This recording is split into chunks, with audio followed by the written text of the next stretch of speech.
Okay. Hi, good morning. We're going to get started. Welcome to the Delta Stewardship Council meeting. It is 9:30 on Thursday, July 24th, 2025. We're here at the California Natural Resources Building in Sacramento, California. My name is Julie Lee, and I'm the chair of the Delta Stewardship Council. Emma, can you explain how the public can participate in this meeting, please? If any member of the public is interested in providing public comment on any agenda item during today's meeting, please send an email blue card to engage@deltacouncil.ca.gov as seen on the screen. Be sure to note a name and the agenda item that you wish to speak on. When called, the clerk will unmute you. Thanks, Emma. In accordance with our Bagley-Keene requirements, we'll conduct a roll call of the council members to establish a quorum. Emma, can you lead us in a roll call? Councilmember Burgess. Here. Councilmember Damrell. Here. Councilmember Weso. Councilmember Zingali. I'm here at the Eureka Chamber of Commerce. Chair Lee. Here. Thank you. We have a quorum. Absent are Vice Chair Miller and Councilmember Moranian. Our next agenda item is public comment. This item is for the public to comment on any topic that is not on the council's agenda. Any comments on items on the agenda will be taken during that item. Emma, do we have any public comments for items not on today's agenda? We do not in Sacramento, Madam Chair. Councilmember Zingali? None here, thank you. Thank you. All right, our next agenda item is our consent calendar. We just have one item on the consent calendar, which is the adoption of the June 26, 2025 meeting summary. Before we take a vote, I'll ask if there's any public comments on that item on the consent calendar. No public comment in Sacramento. None here. Right, if not, I will entertain a motion to approve these items. So moved. All right, moved by Councilmember Burgess. Do I have a second? Second. Seconded by Councilmember Hueso. Emma, can you proceed with a roll call vote? Councilmember Burgess. Yes. Burgess, aye. Councilmember Damrell. Damrell, aye. Councilmember Weso. Weso, aye. Councilmember Zingali. Yes. Zingali, aye. Chair Lee. Yes. Lee, aye. The motion passes. Thank you. Next agenda item is the consideration and possible appointments of the Delta Independent Science Board members. Pursuant to Water Code Section 85280, the council appoints members of the Delta Independent Science Board. I'm now going to turn it over to Dr. Lisa Marie Wyndham-Myers, our Delta lead scientist, who's going to report on the search to fill the current and upcoming vacancies on the Delta ISB and provide recommendations to the council for possible appointments. Great. Thank you, Chair Lee. So just a refresher background, the Delta Independent Science Board is made up of 10 scientists from across the United States. There are 2 requirements stipulated in the Delta Reform Act. Is your mic on? It is on, but I'm not Okay, there you close. go. There you go. Yeah, thank you. So the 2 requirements that are stipulated in the Delta Reform Act are that the Delta ISB members need to be nationally or internationally prominent scientists with appropriate expertise to evaluate the broad range of scientific programs that support adaptive management at the Delta, and that the members shall not be directly affiliated with a program or agency subject to the review activities of the Delta ISB. Today, there is currently a vacancy on the Delta ISB due to Dr. Tom Holzer's resignation from his second 5-year term, and that happened at the end of January. During his time on the Delta ISB from 2018 to 2025, Dr. Holzer was instrumental in leading Delta ISB reviews on water supply reliability, estimation, and then also the subsidence review, along with many other reviews. There are also 5 upcoming vacancies as Dr. Virginia Dale, Dr. Tanya Heikela, Dr. Diane McKnight, Dr. Robert Nyman, and Dr. Lisa Wanger's first term on the Delta ISB will end on August 31st, 2025. All members who are finishing their first term have done an excellent job. I wonder if we should put the slide up with the photos as we highlight their contributions. Great. So Dr. Virginia Dale and Dr. Bob Nyman have decided not to pursue a second term.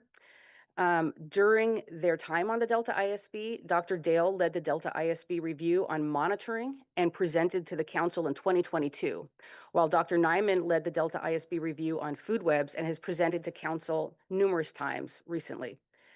In particular, you may remember Bob's excellent presentation on food webs in May, where he shared a powerful analogy. The food web reveals the physiology of an ecosystem, how it functions and stays healthy, much like a blood test is what your doctor might use to give you insight to your overall health. So analyzing food webs gives us a window into the inner workings of nature. Dr. Tanya Heikela, Dr. Diane McKnight, and Dr. Lisa Wanger expressed interest in a second term, which I support.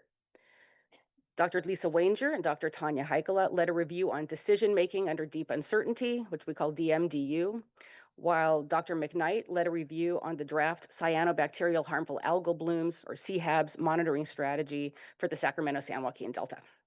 Dr. Wanger and Dr. McKnight are also part of the Delta ISB chairship, and they've taken a leadership role. So as I put forth Dr. Tanya Heikela, Dr. Diane McKnight, and Dr. Lisa Wanger for consideration, are there any questions or comments about those nominees for a second appointment?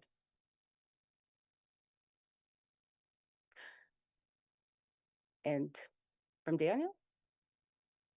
Okay, then I will keep going. For the other three positions, I would like to nominate Dr. Peter Goodwin, Dr. Kathleen Jones, and Dr. Steve Lindley. These nominations were based off a worldwide search that was incredibly rigorous and robust. It resulted in 13 applicants, which were excellent. It's nice to see so many folks want to work here in the Delta. Dr. Peter Goodwin served as the president of the University of Maryland Center for Environmental Science and served as the vice chancellor of environmental sustainability for the university as well, among other leadership roles. Dr. Goodwin was also the lead scientist for the Delta Stewardship Council in 2012 through 2015. He's an estuarine hydrologist and has undertaken numerous modeling studies of estuarine, coastal, and tidal wetland systems, including the Russian River estuary, Napa salt ponds, and Delaware Bay. Are there any questions or comments on the nomination of Dr. Peter Goodwin? Okay. Let's keep going. Dr. Kathleen Jones, she's a senior research scientist at NASA's Jet Propulsion Laboratory, which is down in Pasadena. Her research focuses on radar remote sensing on land and water, and she's led missions on applications for water management in deltas and groundwater basins in this nation and globally. Her work has resulted in major geophysical advances, including the demonstration and refinement on the use of remote sensing for measuring land subsidence and more localized surface deformation impacting levees and aqueducts. Her work with the California Department of Water Resources was recognized with the Remote Sensing and Drought Science Service Award from DWR in 2015 and with the Kevin J. Neese Award from the Groundwater Resources Association of California in 2019. Are there any questions or comments on the nomination of Dr. Kathleen Jones?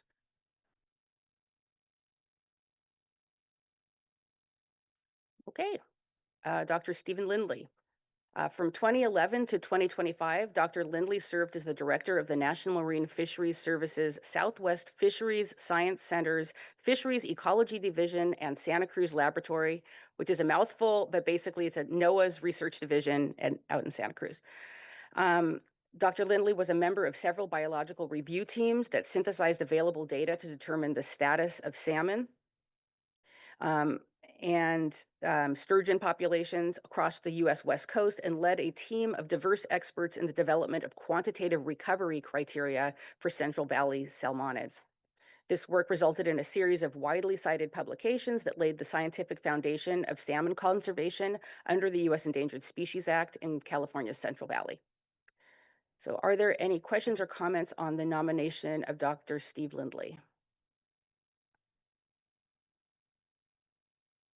Okay, in summary then, I recommend that the council make the following appointments, each for a 5-year term. All of the nominees meet the criteria specified in the Delta Reform Act to serve on the Delta Independent Science Board. So Dr. Kathleen Jones, Dr. Steve Lindley, Dr. Tanya Heikela, Dr. Diane McKnight, and Dr. Lisa Wanger each would have a term from September 1st, 2025 through August 31st, 2030. And then Dr. Peter Goodwin would be for a term from October 1st, 2025 through September 30th, 2030. So it's a 1-month delay for Dr. Goodwin because he can't start right away due to some other commitments. And so those are my recommendations. Thank you. I'll ask if there's any comments or questions from the members. Yes, Diane.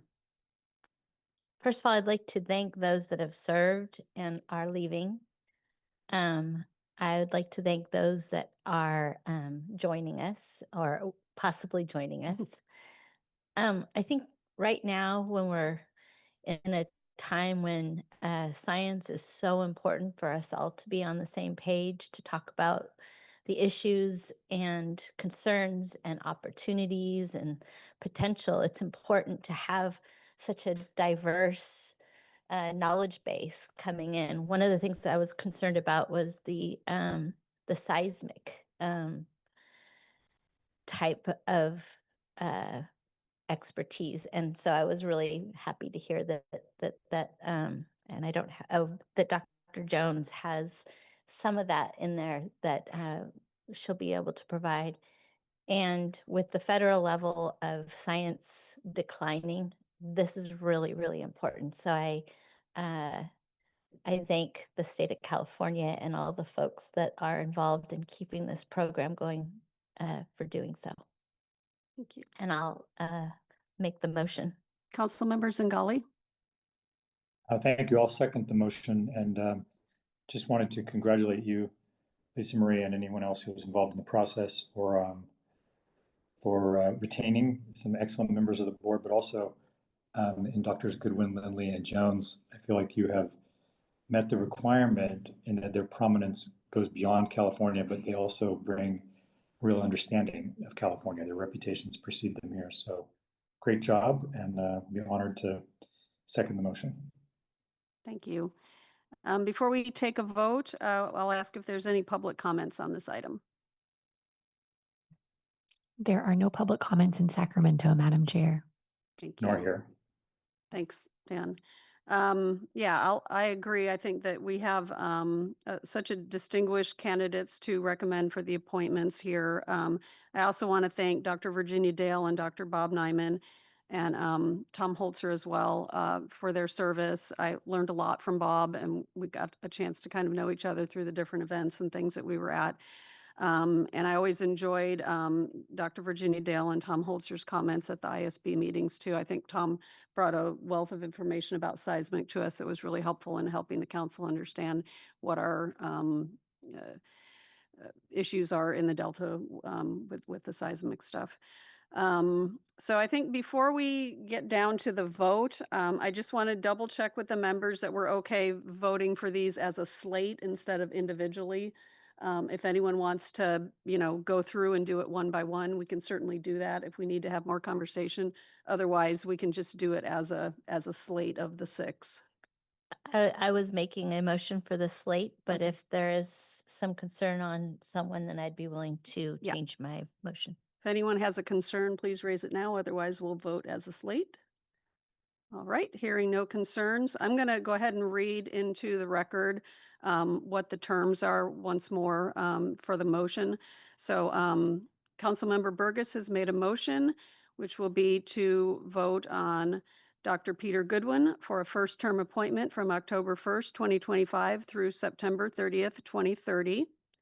To appoint Dr. Kathleen Jones for a first-term appointment from September 1st, 2025 through August 31st, 2030.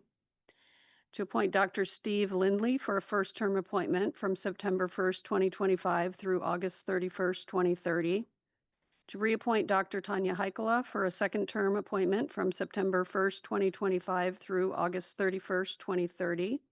To reappoint Dr. Diane McKnight for a second term from September 1st, 2025 through August 31st, 2030. And to reappoint Dr. Lisa Wanger for a second term appointment from September 1st, 2025 through August 31st, 2030. And then I heard Councilmember Zingali gave us a second. So Emma, can we please proceed with the roll call vote? Absolutely. Councilmember Burgess. Yes. Burgess, aye. Councilmember Damrell. Damrell, aye. Councilmember Hueso. Hueso, aye. Councilmember Zingali. Yes. Zingali, aye. Councilmember Lee. Yes. Lee, aye. The motion passes. Thank you. I look forward to collaborating with both the recently reappointed and newly appointed members, each who bring a wealth of expertise in their respective fields. We'll look forward to getting to know them, and thanks for presenting that to us, Dr. Wyndham Myers. Our next agenda item is the Delta Stewardship Council Appeals Process Overview. So I'm going to turn it over to Executive Officer Jessica Pearson for an introduction.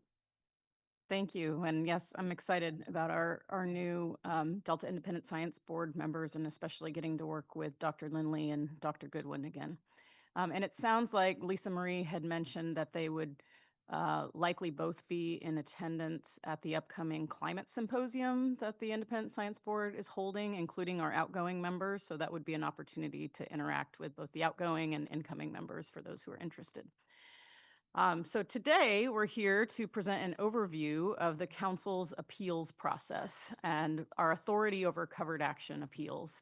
So the goal is to increase public understanding of what the process is, as well as what it isn't, what is required throughout that process, and the timeline for council decisions on appeals. We will also orient the public to our Covered Actions portal so that people can track projects that have filed for consistency and can access related documents, timelines, our regulations, our rules, and more. So Deputy Executive Officer for Planning and Performance, Jeff Henderson, is here, and he will give this presentation. Thank you. Good morning, council members. Thank you, Jessica. It's a pleasure to be here today to provide an overview of the council's appeals process for the benefit of the members as well as the public. And we foresee making this presentation on a periodic basis going forward to refresh everyone's awareness of specifically how the process works. Could we have the PowerPoint, please?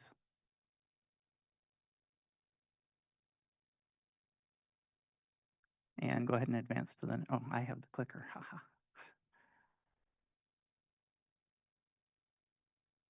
So we'll begin with an overview of what we're going to cover today. And the graphic that's on the slide here to the right, which is also available in your staff report packets, outlines the council's covered action certification and appeals process. It may look a bit complex. Well, part of why it seems complex is because it's purposefully unique. It's a unique process designed by the legislature and fleshed out by the council to respond to unique Delta issues. And our goal today is to unpack the process a bit more so that we're all operating with a similar understanding of how it works. We'll be answering a few basic questions regarding what a covered action is, what a certification of consistency is, what an appeal is, what a hearing is, and what a decision is, and how they each work and work together. And we'll look forward to more detailed or nuanced questions in our discussion today. One thing to remember as we go is that the council's process is inherently an appellate process. It's not an approval process. And for this and other reasons, it's important for council members and staff to remain neutral toward projects that may come before us. Our review is really limited to the issues brought before us on appeal. So what is a covered action? Let's begin. It's important also to remember when the Delta Reform Act was passed in 2009, and similar to today, restoration projects were happening, conveyance projects were proposed, and Delta communities needed preservation and investment. What was maybe a little different was that parts of the Delta were urbanizing at an unprecedented pace on the tail end of the housing boom. That made achieving habitat, water supply, and Delta's place objectives all the more challenging. In passing the Delta Reform Act, the legislature intended the council to develop, implement, and legally enforce a single unified blueprint to achieve the state's co-equal goals for the Delta, to restore the ecosystem, to improve water supply reliability, and to preserve the Delta as a place. That blueprint also needed to ensure that state and local agency actions in the Delta were consistent with the blueprint so that they didn't make achieving the co-equal goals more difficult. The Delta Plan became that blueprint, and it now includes regulations that state and local agencies must demonstrate that they're consistent with. The council's review essentially applies to a subset of proposed actions by state or local agencies in the Delta that are covered by one or more of 14 Delta Plan policies, which are adopted as regulations. The agencies determine if their proposed action is covered, and if covered, they determine if that covered action is consistent with the regulatory policies. So what are the criteria for a project to be considered a covered action? They're spelled out in the council's enabling legislation in Water Code Section 85057.5, and they're summarized here on the slide as a plan, program, or project defined in Public Resources Code 21065 that takes place in whole or in part within the Delta or the Sassoon Marsh, that's carried out, approved, or funded by a state or local public agency, that will have a significant impact on achieving one or both co-equal goals or implementing government-sponsored flood control programs, and that are covered by one or more Delta Plan regulatory policies. And there's, for reference, a table on the right side of the slide that lists each of the regulatory policies in the Delta Plan. I've highlighted two that we'll go into just as an example momentarily. Each of these regulatory policies describes what it covers, and then it states what such a covered action must do to be consistent with the Delta Plan. So each one has two parts, defines what types of actions are covered, and then defines the requirements that those covered actions need to achieve. For example, the council has a regulatory policy that we refer to as ERP5. That covers a proposed action that has the reasonable probability of introducing or improving habitat conditions for non-native invasive species. Once it determines that what's covered, it requires that action to demonstrate how it's avoided or minimized the potential to establish or improve habitat for invasive non-native species, things like water hyacinth, nutria, or golden mussel. As another example, the council has a regulatory policy referred to as DPP2 that covers a proposed action that involves the siting of water management facilities, ecosystem restoration, and flood management infrastructure. That policy requires that such an action demonstrate how it has sited the water management or ecosystem restoration project in a way that avoids or minimizes conflicts with existing or planned land uses.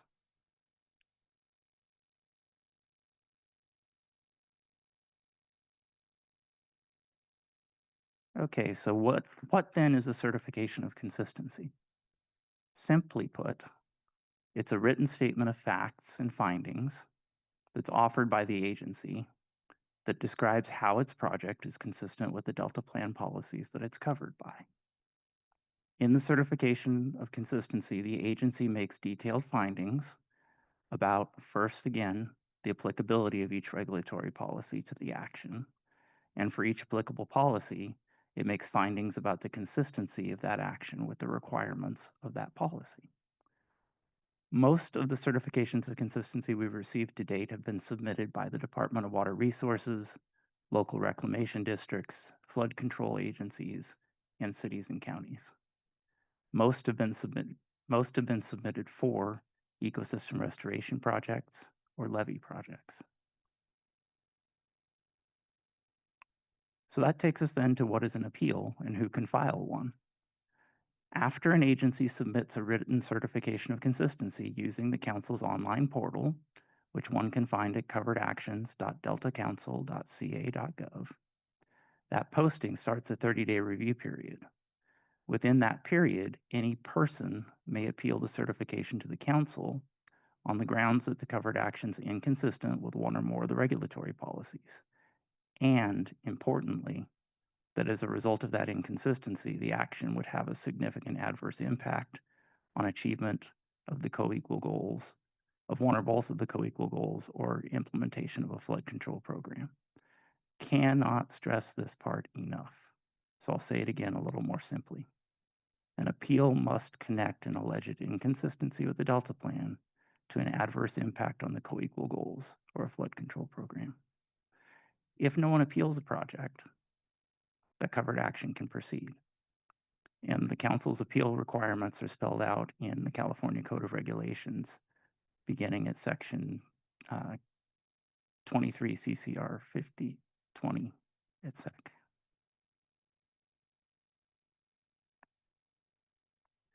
So what happens after an appeal is filed?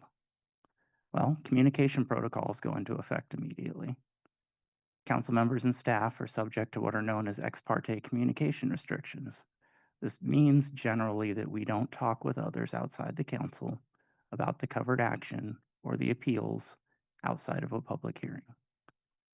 We also publish a notice of appeal within 5 days, letting the certifying agency, you as council members, the Delta Protection Commission, and the public know about the appeals and explaining how the process will work from there on. The certifying agency then files a copy of what's known as the record within 5 days to the council. The record's basically a collection of documents that the agency relies on in making its findings in the certification. After that, we publish a notice for a public hearing and request written briefing documents from the appellants, the certifying agency, and the Delta Protection Commission. Briefs are meant to tie the appeals arguments made and the certification itself to the record that's now available to the parties. So what is the Delta Protection Commission's role in an appeal? The Commission, as another Delta agency, has a role in the appeals proceedings. Section 5028 of our appeals procedures addresses the role. The Commission may submit written comments on issues raised by an appellant in an appeal and whether the certification of consistency is supported by substantial evidence in the record before the certifying agency. No new appeal arguments can be raised at this point. The Commission may also make an oral presentation to the council regarding issues raised by an appellant in an appeal at the hearing, and the council considers the comments and presentations submitted by the Commission as those of an expert agency in matters that may affect the unique cultural, recreational, and agricultural values of the Delta when preparing, considering, and adopting its findings.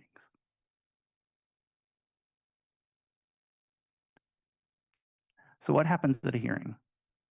Usually a hearing is an agendized item at a council meeting, and it must happen within 60 days of the appeal. Council staff then presents the covered action, the certification, and the appeals to the council in the hearing. And then the certifying agency, the appellants, and the Delta Protection Commission appear before the council to present their case and/or address issues that are raised in the appeals. Again, at this time, no new issues can be raised. Council staff may provide questions for parties to focus on in advance of the hearing so that we can help to try to focus the hearing on the items that are still sort of outstanding in terms of consideration. What does the council consider in making its decision? It's important again to stress that this is not an independent review of the certification. Rather, it's a review that's limited to the issues that are raised on appeal. The council has appellate authority and oversight. We don't approve projects, we don't deny projects, we don't condition projects. Those projects are already approved by other agencies, and our role is, as framed by appeals, to determine if evidence in the record supports the agency's finding that the covered action is consistent with the Delta plan. At all times, there's one question to ask and answer. Is there substantial evidence in the record that supports the agency's certification that the covered action is consistent with an applicable Delta plan regulation? That's it, boiled down. This is, at the end of the day, a deferential standard. The certification is presumed to be valid unless the lack of evidence says that it's not. Thus, it becomes the appellant's burden to prove that the answer to the one question, again, is there substantial evidence in the record that supports the agency's certification that the covered action is consistent with an applicable Delta plan regulation? It's the appellant's burden to prove that the answer to that question is no.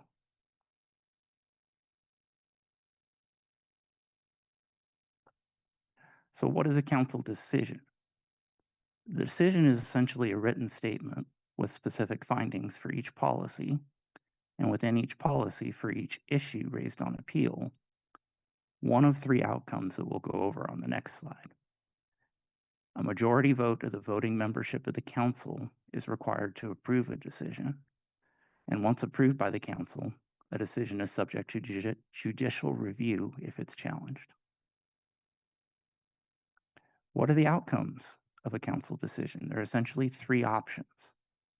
The Reform Act and the council's appeals provide options to dismiss the appeals if they don't identify an applicable issue or an appealable issue, if they don't provide required information, or if they're outside the council's jurisdiction.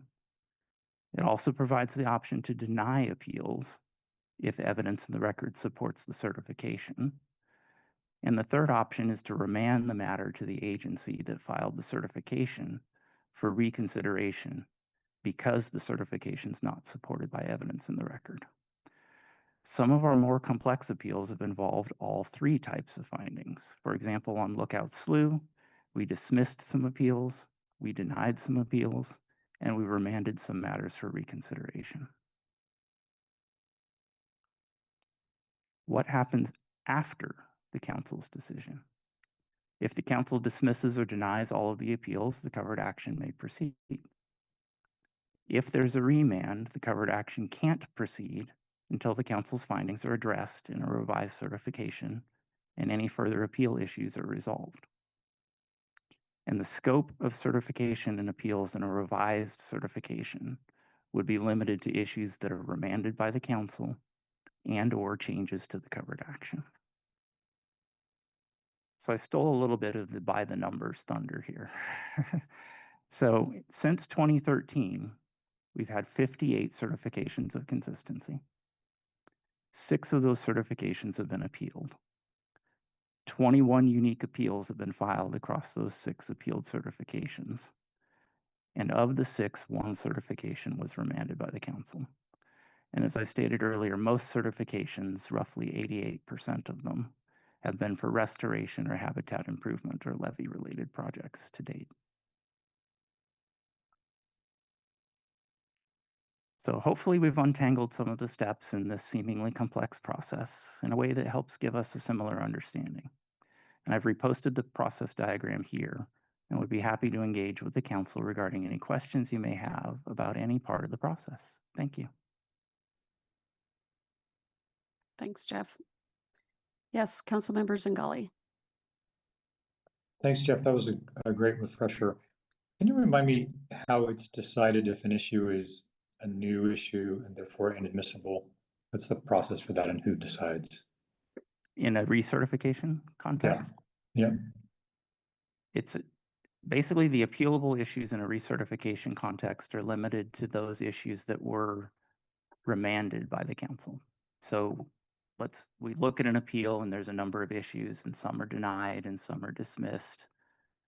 And then perhaps one or more is remanded. When that certification comes back to the council, the only things that are under consideration are those remanded issues and any changes to the project in between the 2 certifications if there have been. Essentially, once the council's made a decision, it can't reconsider those issues. And it is just self-evident in all cases that it's when an issue is new or out of bounds, or is this something like Jorge, is somebody who sort of acts as the parliamentarian on an issue like that? Because, you know, it just occurs to me there could be different views of whether something is new or not.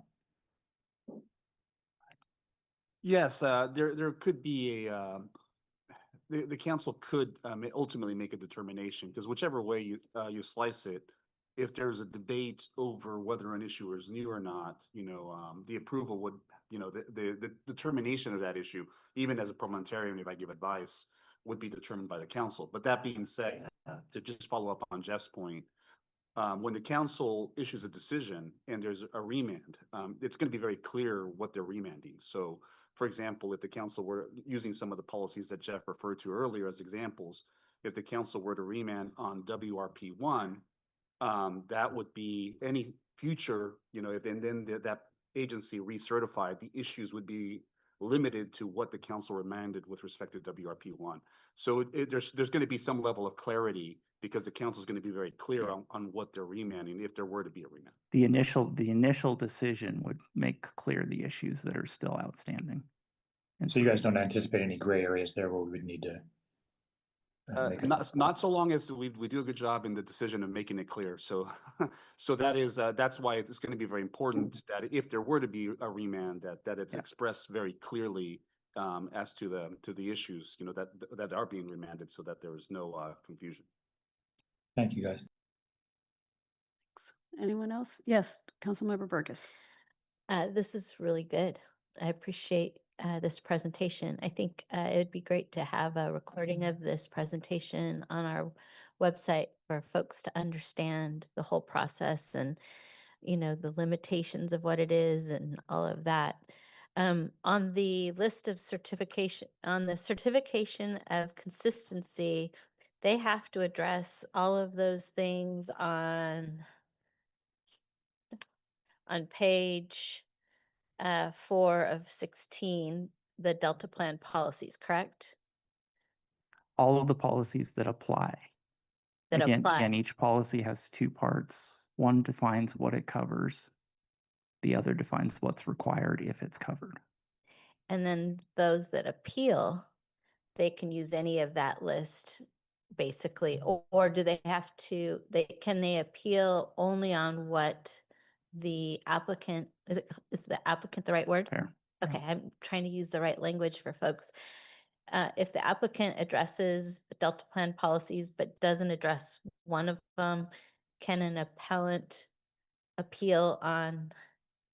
And this is not planned questions. I'm trying to be a bridge for people to understand the process. So the answer, if I understand it correctly, let me restate it so that we're, Okay. you know, we're clear. So you have a certifying agency. An agency submits a certification. They make findings. So these policies apply. These policies don't apply.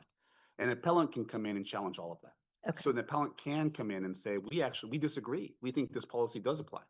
And So- here's why. And here's why. So, Right. and then that would be, you know, our standard of review is always going to be substantial evidence on the record. So we would look to see whether the agency's decision that is inapplicable is supported by the record, or whether the appellants actually made the case that the agency is incorrect in their, you know, their decision that it doesn't apply.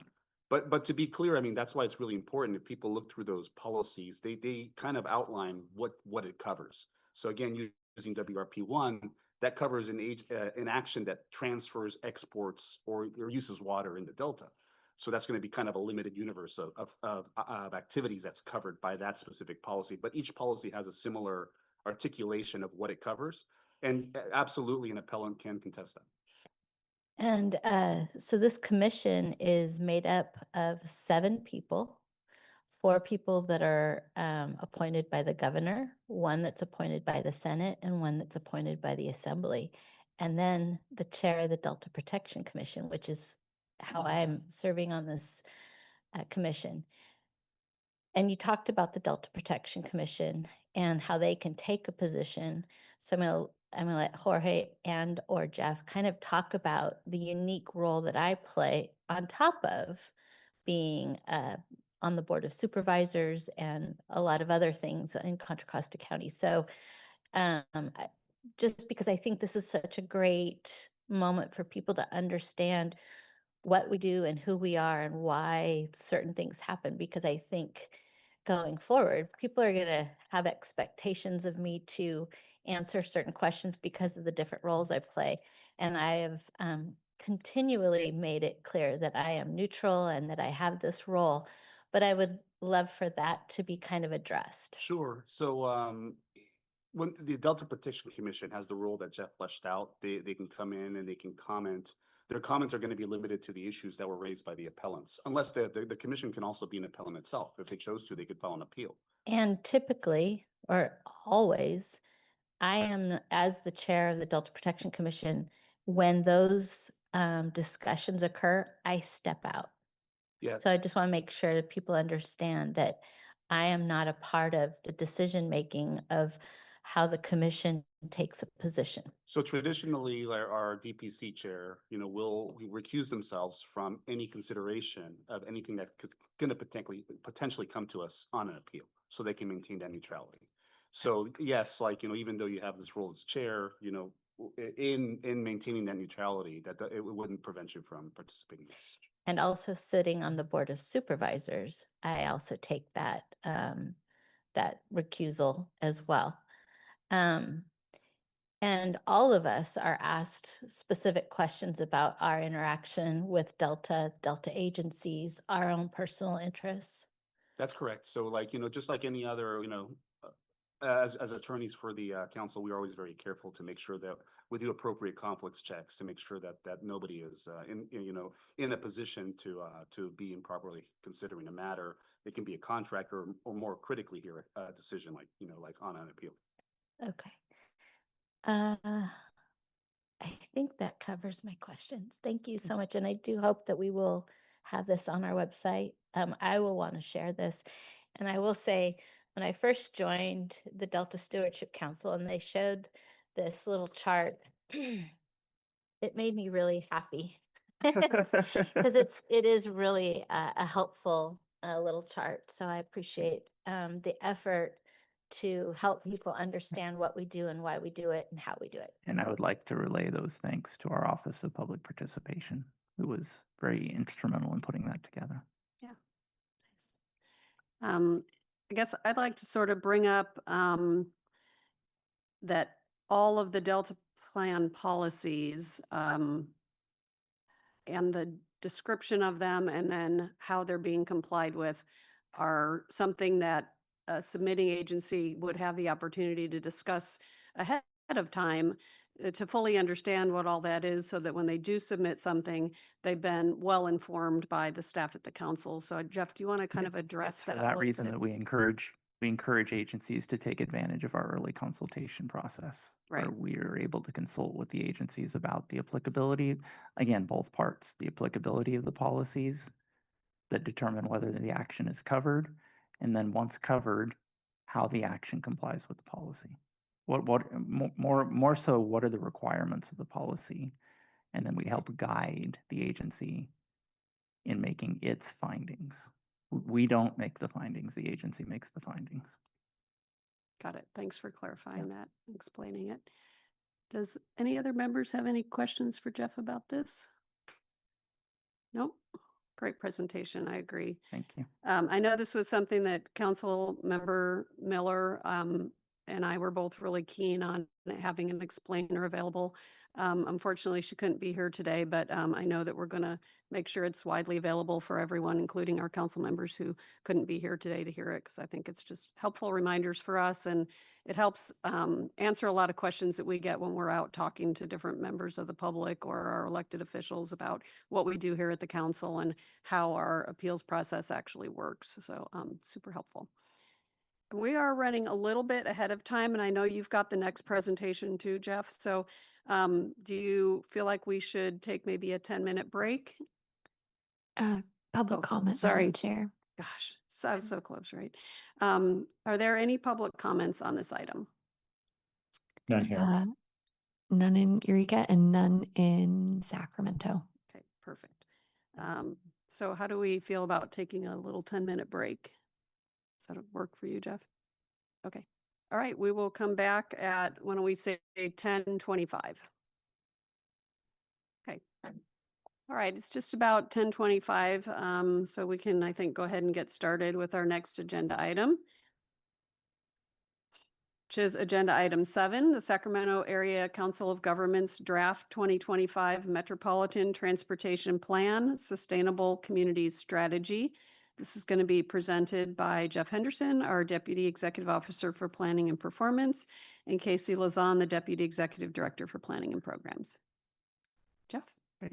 Thank you. May we have the PowerPoint, please? Thank you. I'm back. Happy to introduce Casey to the council today and to talk a bit about the relationships between the Sacramento Area Council of Governments 2025 Blueprint, which is also known as the Sustainable Communities Strategy, and the Delta Plan.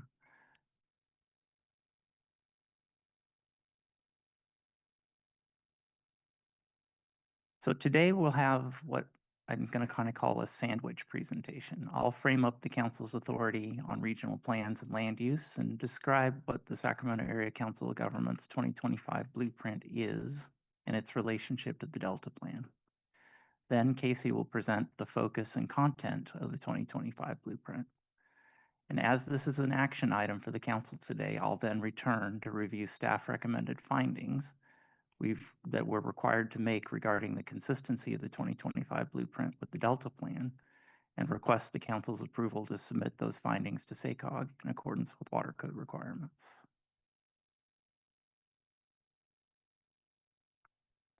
So, who is SACOG and what is an SCS? And I apologize, this presentation has a lot of acronyms. So, for a little context, metropolitan planning organizations throughout the nation have been required to prepare regional transportation plans as a means of receiving transportation funds from federal government and distributing them to local agencies for improvement projects ID'd in the plans. You'll recall from the last presentation, we talked a little bit about the context of the 2009 Delta Reform Act, that it occurred on the tail end of the housing boom, for example. Well, another thing that was happening in the legislature at that time was the recognition of the complex and dependent relationships between land use choices, transportation projects, and greenhouse gas reductions. What's known as Senate Bill 375, or SB 375, was passed 1 year prior to the Delta Reform Act in 2008. It required metropolitan planning organizations in California to prepare a sustainable community strategy along with their regional transportation plan in order to tie land use, air quality, and transportation together to achieve regional greenhouse gas goals. It's worth noting that both SB 375 in 2008 and the Delta Reform Act in 2009 were authored by then Senator Darrell Steinberg. A sustainable community strategy is essentially a regional land use plan or a blueprint.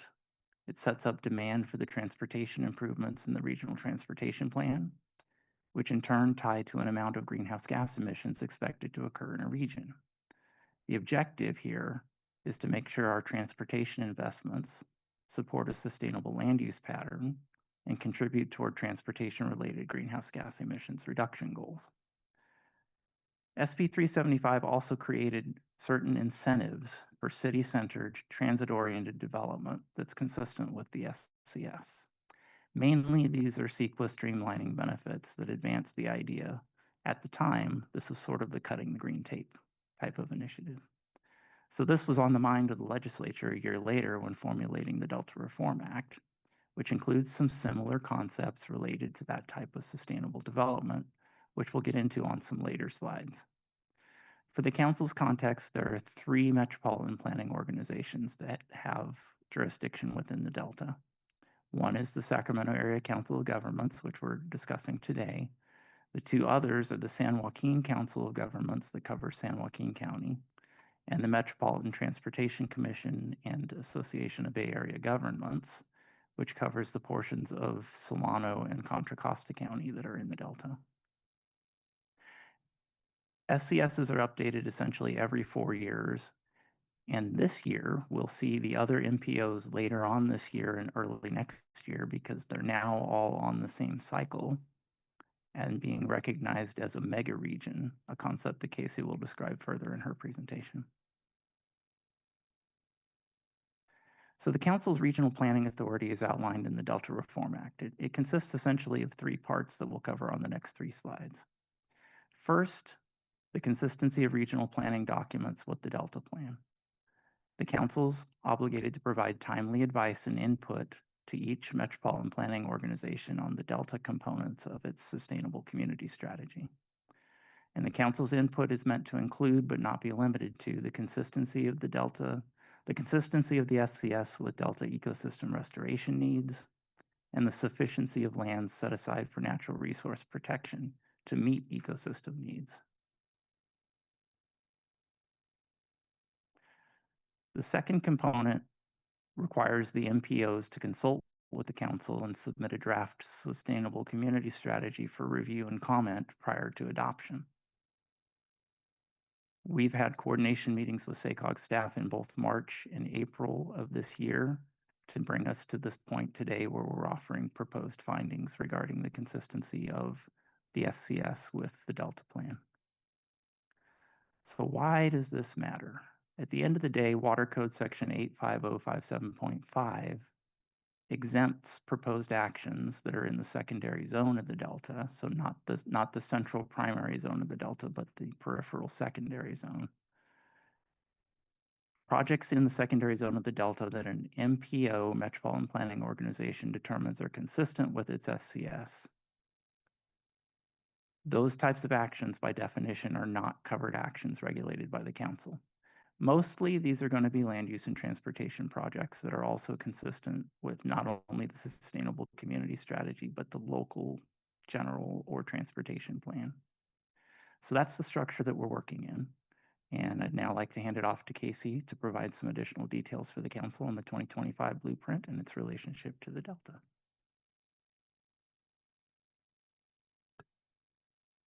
Thank you, Jeff, and it's good to be here presenting to all of you on the council. So Jeff gave a great overview of what SACOG is. We wear many hats under federal and state law. What I'd like to try to boil it down for you for the purposes of today is that SACOG convenes and connects our 28 city and county members to do long-range planning for the future of the Sacramento region. So our mission statement actually is to convene and connect the Sacramento region for an equitable, prosperous, and sustainable future. So we really take to heart that triple bottom line of equity, economy, environment, and in the work that we do.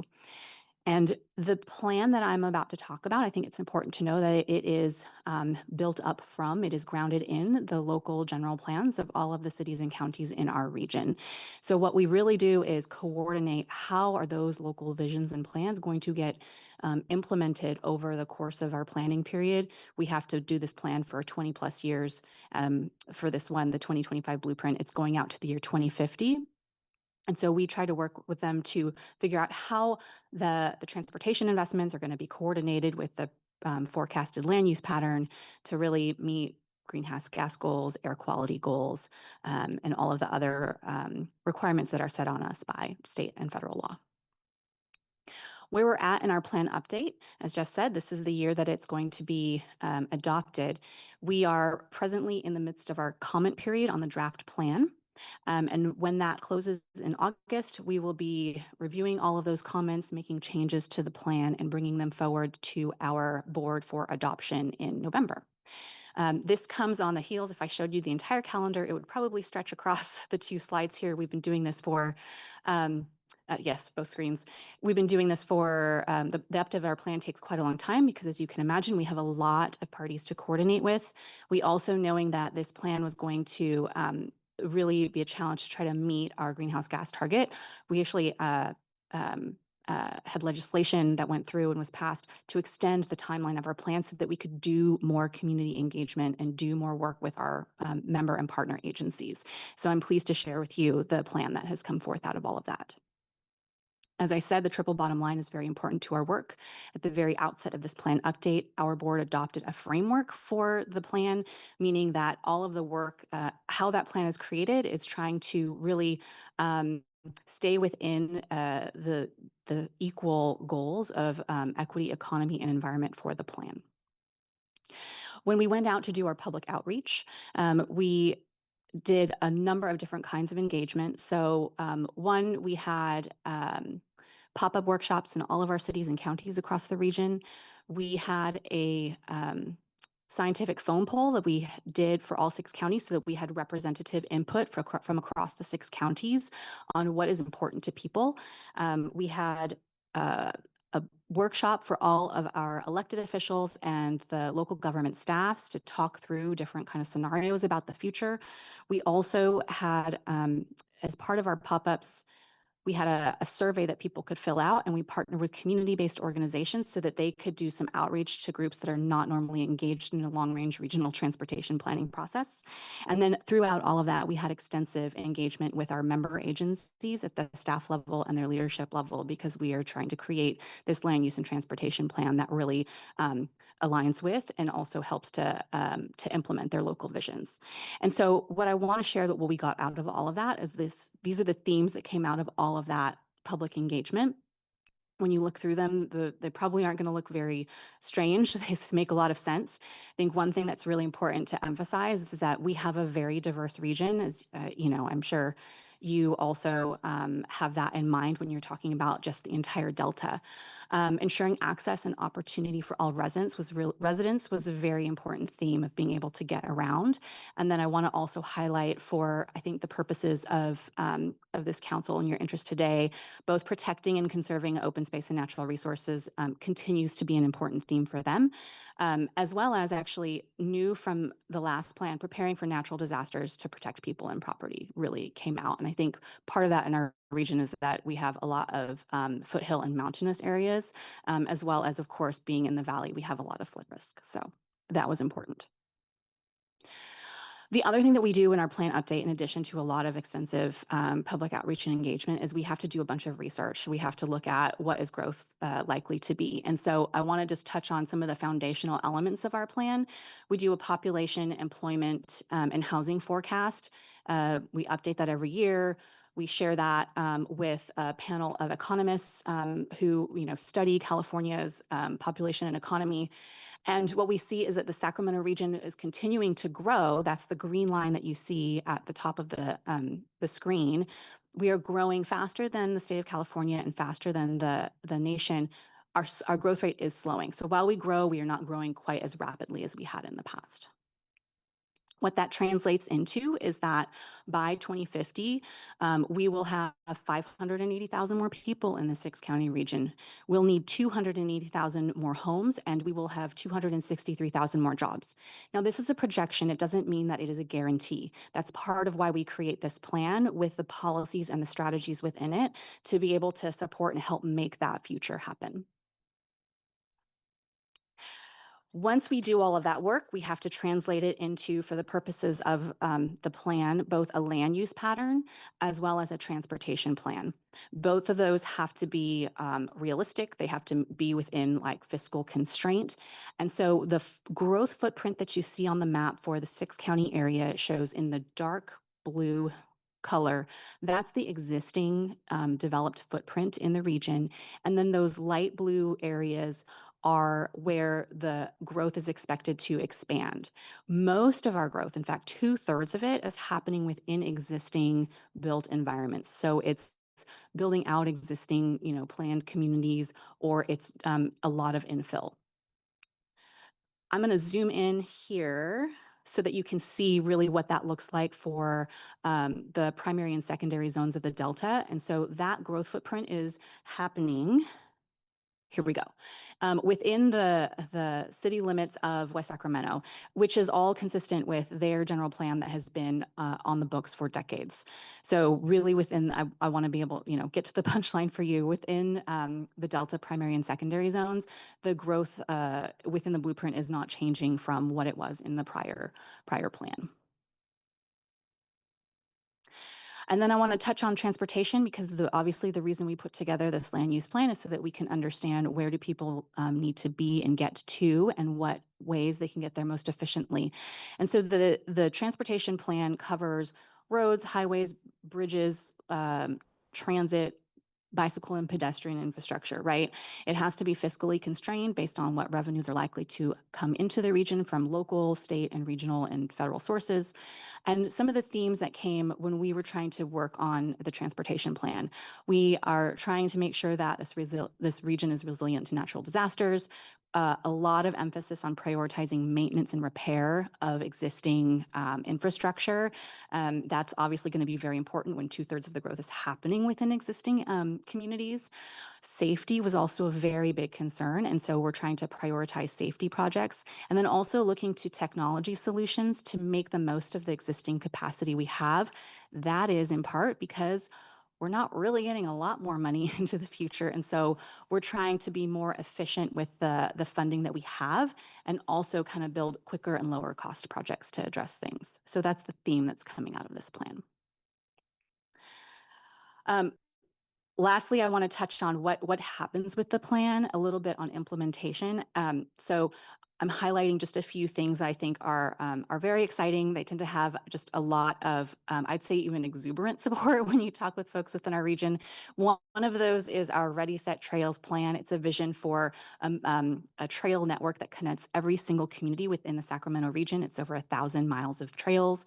The part that I want to zoom in on for you, for the council, is within the Delta zones. We, through our work with our local agencies, there have been some trails that have been identified or study corridors. As you can see in the green dash lines and in the purple, those are all within kind of existing, trails or rail corridors or roadways. But I thought it would be important, something to highlight for you.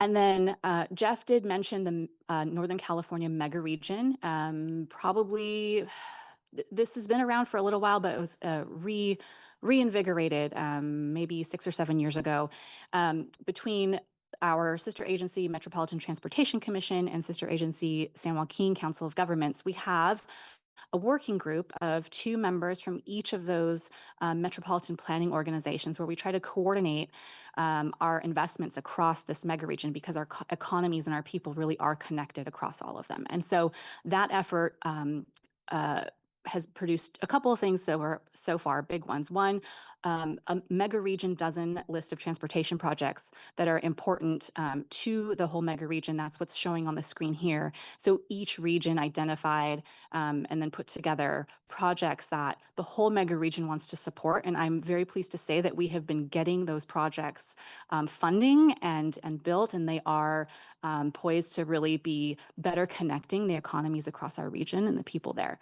And the one that kind of really goes squarely through our region and touches on the Delta is the Valley Rail.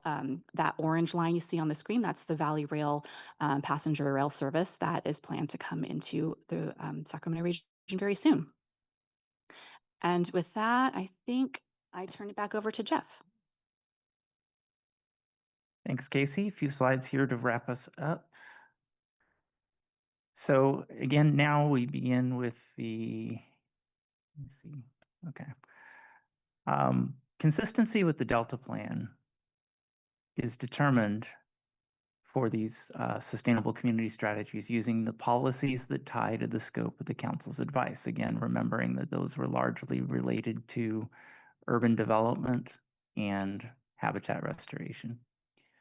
And essentially, we look at 2 of the 14 regulatory policies we mentioned in the earlier presentation, ERP3, protecting opportunities to restore habitat, and DPP1, locating new development wisely.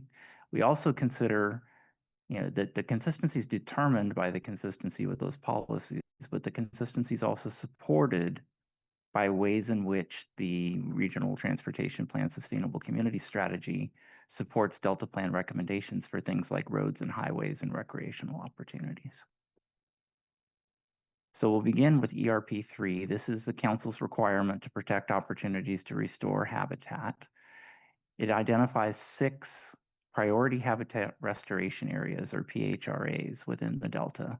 Within those PHRAs, the obligation is to avoid or mitigate significant adverse impacts, the opportunity to restore habitat in those 6 PHRAs. So in essence, the regulation requires, I always kind of think of this one as a do no harm kind of situation, where if you're going to bring a project into one of these restoration areas, the obligation is to make sure that the balance of the area can be restored in the manner described in the Delta Plan. So we took a look at the 2025 blueprint with ERP3 in mind, and because growth within the Delta is limited to what are identified in the blueprint as developing communities, as Casey showed earlier, and none of that development is anticipated to occur in the priority habitat restoration areas. And furthermore, approximately 2/3 of the region's new housing and most of its new job growth occurs in existing downtowns, commercial corridors, and suburbs. And for these reasons, staff recommends a finding that based on review of the 2025 blueprint and the draft DIR, and in compliance with Water Code Section 85212, council staff has not identified any inconsistency of the 2025 blueprint with Delta Plan Policy ERP3. So no inconsistency there.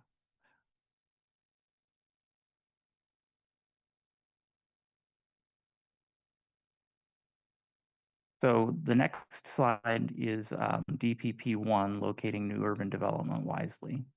And that indicates that new development needs to be limited to areas that the city or county general plans in the Delta designate for development as of May 2013. And again, as Casey mentioned, all of these areas, these are essentially areas that are not currently developed that would be developed in the future. All of these areas are located in the city of West Sacramento. All were part of the previous sustainable community strategy. All are consistent with the city's general plan. And so there are no new development areas outside of those outside of those constraints. So we took a look at the blueprint with regard to DPP1, and again, growth within the Delta is limited to areas that city or county general plans designate for development, and the blueprint accommodates the projected regional growth and would not induce additional growth beyond that identified in the Delta plan. So for that, staff is recommending a finding that based on review of the blueprint and the EIR and compliance with Water Code Section 85212, there is not any inconsistency of the 2025 blueprint with Delta Plan Policy DPP1. We also have a couple of supporting recommendations.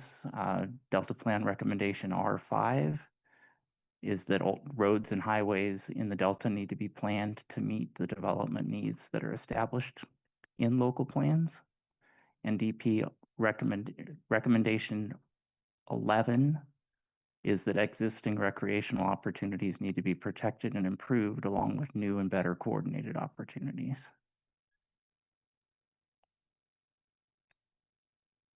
The 2025 blueprint review with regard to these recommendations, the blueprint identifies bicycle and pedestrian routes between West Sacramento and Clarksburg and trails that connect the SACOG counties, as Casey showed in her presentation. Transportation improvements in the blueprint improve road and highway capacity and safety in the Delta, and the blueprint includes pavement restoration and streetscape redesigns for pedestrians and bicycles that will benefit the Delta communities. For this reason, council staff recommend a finding that based on review of the blueprint and the EIR and compliance with Water Code Section 85212, there is not any inconsistency of the recommended transportation projects identified in the blueprint with the Delta Plan recommendations concerning transportation in the Delta.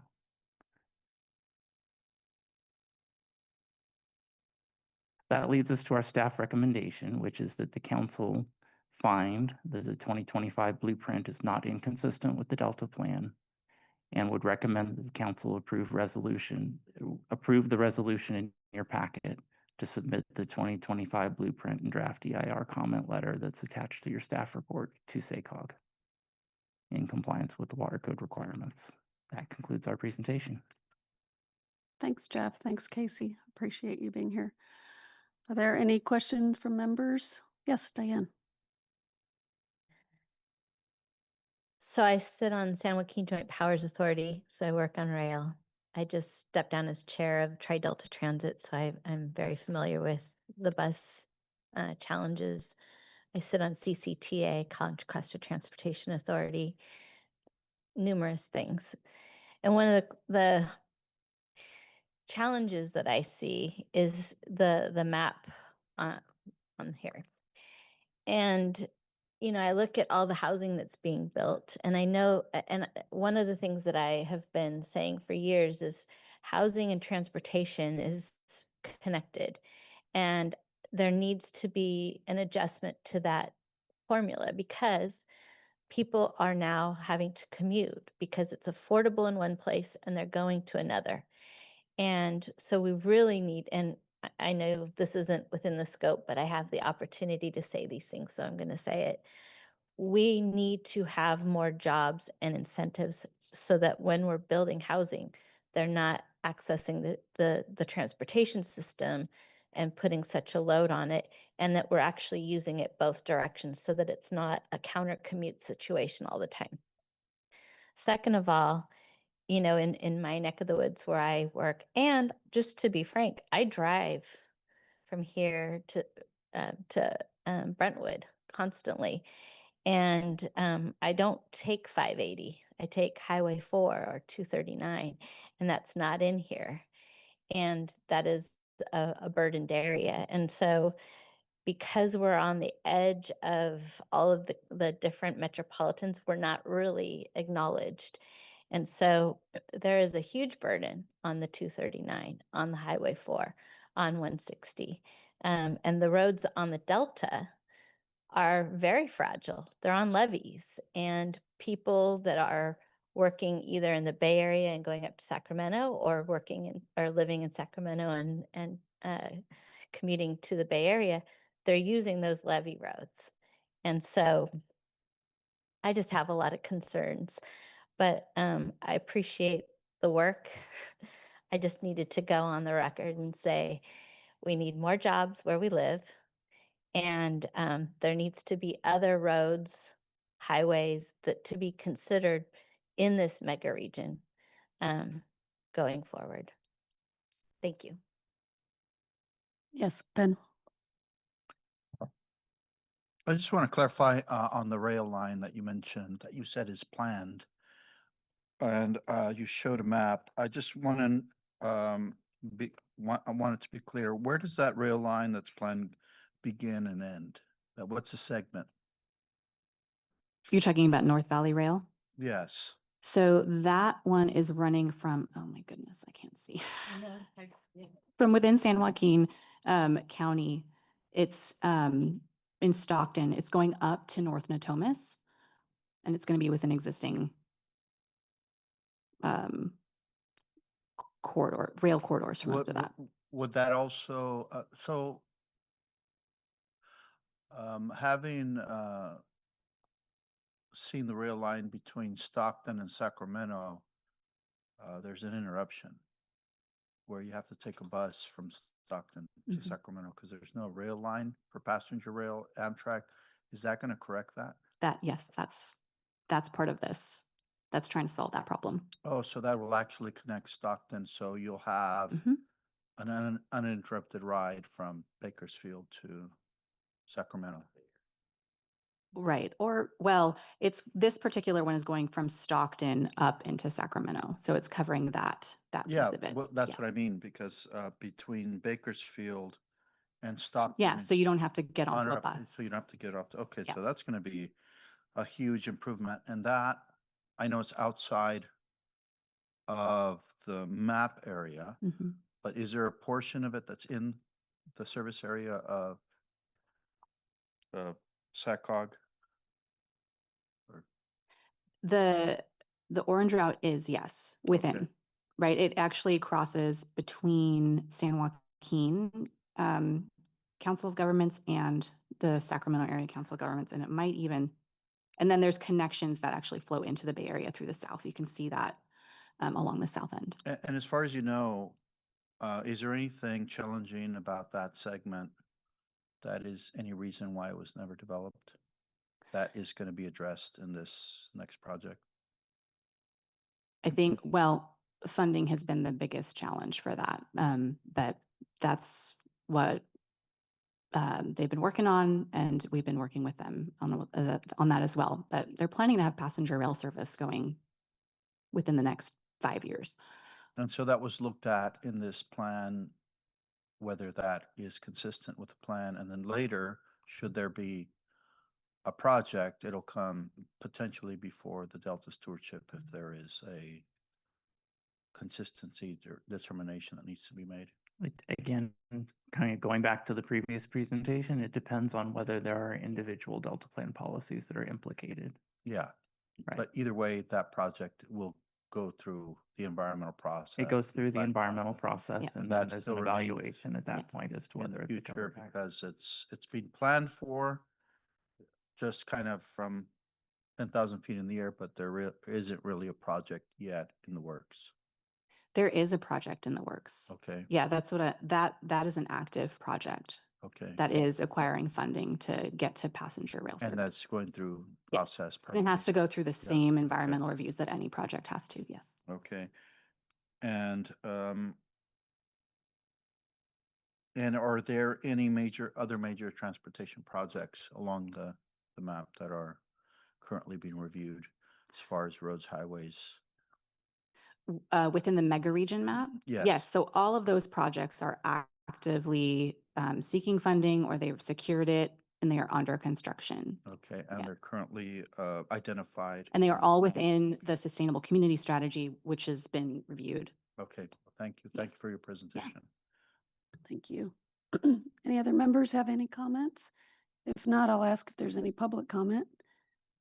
There is no public comment in Sacramento, Madam Chair. None in Eureka, thank you. Thanks, Daniel. So just to recap, we didn't find any consistencies with the Delta plan, and we have a letter that we want to send. Inconsistencies. In the inconsistencies, sorry, that's what I meant to say.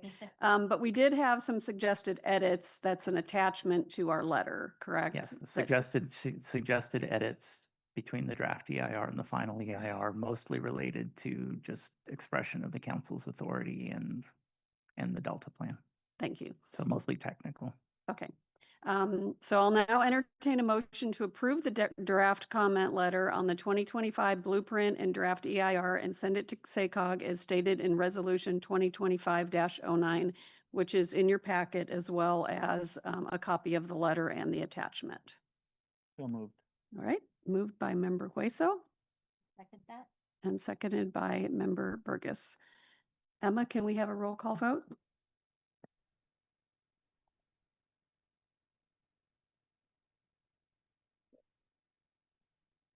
Councilmember Burgess. Yes. Burgess, aye. Councilmember Damrell. Damrell, aye. Councilmember Hueso. Aye. Hueso, aye. Councilmember Zingali.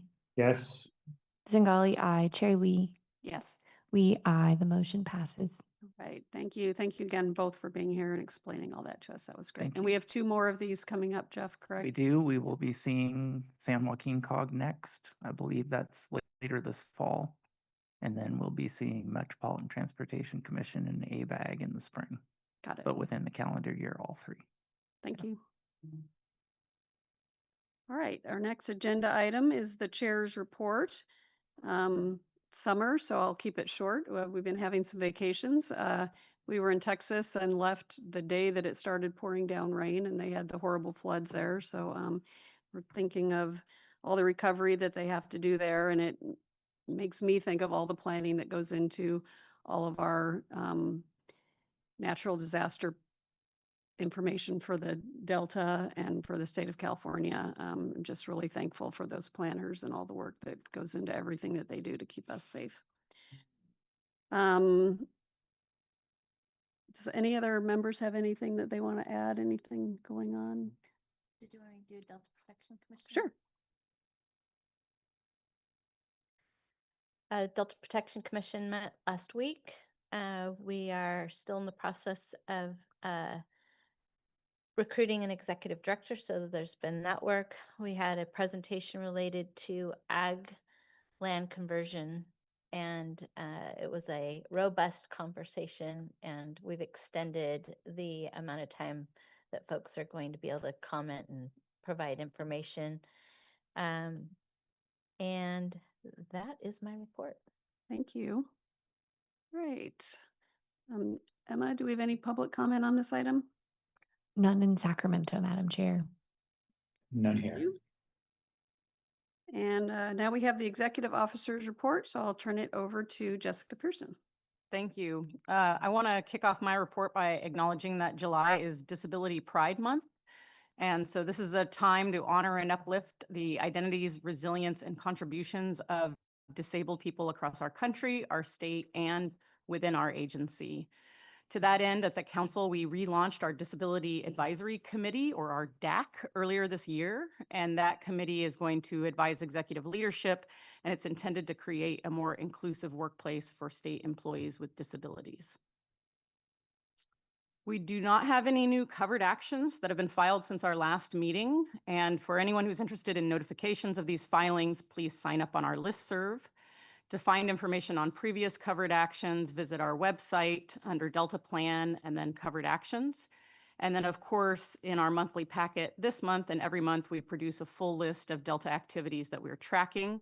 We call this our active projects list, and it's findable on our website. We did send a letter this month to the Bureau of Reclamation on July 10th, and that's in your packet, regarding the Delta Cross-Channel Gate Improvements Project. The objective of the proposed project is to update aging infrastructure to automate and streamline operations of the Delta Cross-Channel gates. The gates protect migrating salmonids, and they allow reclamation to manage water quality and water supply. So in the letter, council staff express our interest in the project. We note that the project is not a covered action, but we explain that we are tracking it as it could support the co-equal goals by improving water quality and water supply reliability. I also would like to welcome a couple of new faces to the council. First, Madhu Pokarel is coming to our administrative division in our fiscal services unit. She's our new budget specialist. Madhu brings over 14 years of experience in budgeting and accounting. She's originally from Nepal and enjoys hiking and biking in her free time, and is a proud mom of 2 daughters. I'd also like to congratulate, not a new face, but a face that's going to stick around a little longer, Dr. Hollis Jones. She began her journey at the council as a California Sea Grant State Fellow with our Collaborative Science and Peer Review unit earlier this year, and she recently accepted a position in the same unit here as a senior environmental scientist, so permanent staff to the council. As a recent graduate from UC Davis with her PhD in ecology, she was studying how to make California's aquaculture farms more climate resilient. She holds an MS from Louisiana State University, where she researched the impacts of the Mississippi River diversions on Gulf of Mexico oysters. She's originally from New Orleans, and she is excited to now be working in another iconic Delta system, maybe the iconic Delta system. So congratulations to Hollis. A few highlights, or just maybe one major highlight that I want to note this month from our outreach. Our best performing content on our platforms announced the council's recent unanimous adoption of our Delta Adapts Climate Plan. Several other agencies, including the Conservancy, the Delta Protection Commission, PPIC, and the Natural Resources Agency, also shared this announcement with their followers. So we got a lot of clicks and a lot of interest in that announcement. And with that, I'd like to invite up Audrey Cho, our Executive Fellow, and Jaden Jekyll, our USF McCarthy Fellow, to provide our legislative update.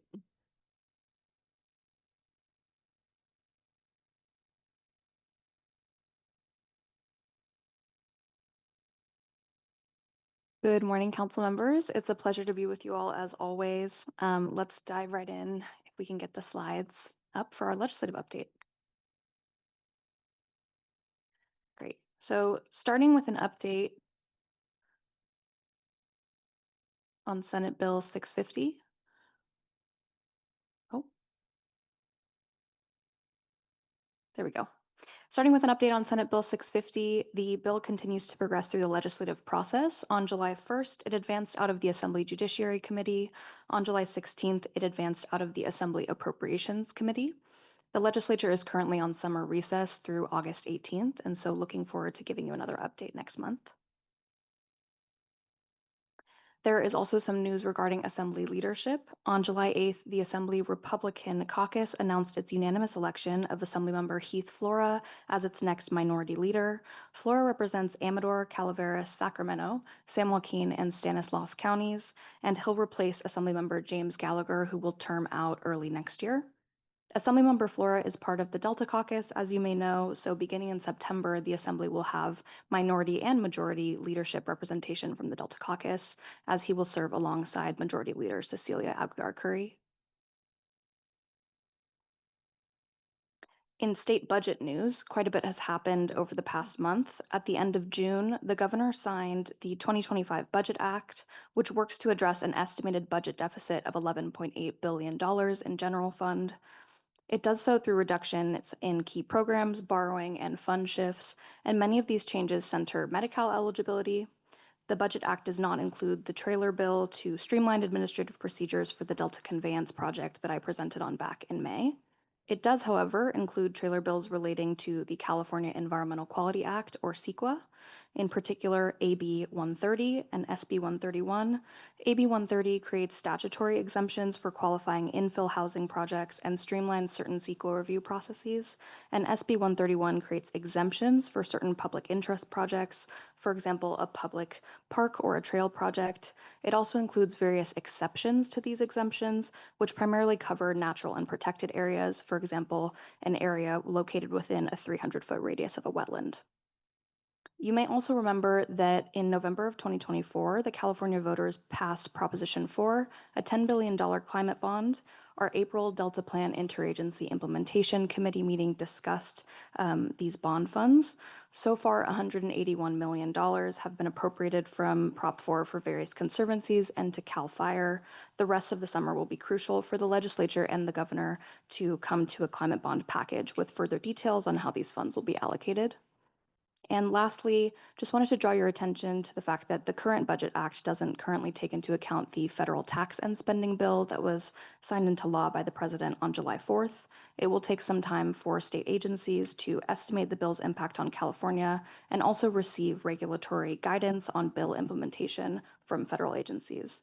And now I'll pass it over to Jaden for a bit of a federal budget update. Thanks, Audrey. We have been doing our best to monitor and stay up to date on impacts to the budget on our federal partners and their key programs. The One Big Beautiful Bill Act was signed into law on July 4, carrying with it changes to programs related to green energy and water infrastructure. For example, the Bureau of Reclamation has been allocated $1 billion through 2034 for construction and associated activities that restore or increase the capacity or use of existing water storage facilities.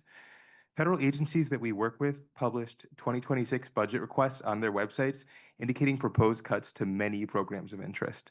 Some of these agencies we are monitoring include the National Oceanic Atmospheric Administration, the U.S. Bureau of Reclamation, the U.S. Army Corps of Engineers, and more.